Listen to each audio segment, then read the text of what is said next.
ప్రధాని నరేంద్ర మోడీ పంజాబ్లోని ఆదంపూర్ ఎయిర్ బేస్ను సందర్శించారు.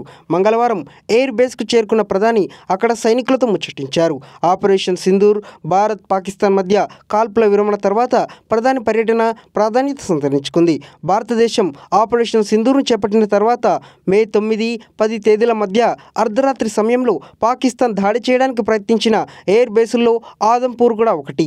JF-17 ఫైటర్ జెట్ల నుండి ప్రయోగించిన హైపర్సోనిక్ క్షిపణులు ఆదంపూర్లోని భారతదేశ S-400 వైమానిక రక్షణ వ్యవస్థను నాశనం చేశాయని పాకిస్తాన్ పేర్కొంది. ఈ ఆరోపణలను భారత అధికారులు తిరస్కరించిన విషయం తెలిసింది.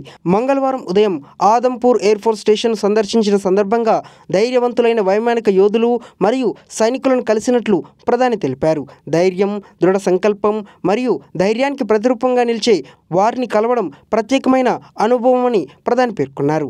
దేశం కోసం మన సాయుధ దళాలు చేస్తున్న కృషికి భారతదేశం ఎప్పటికీ కృతజ్ఞతగా ఉంటుందన్నారు.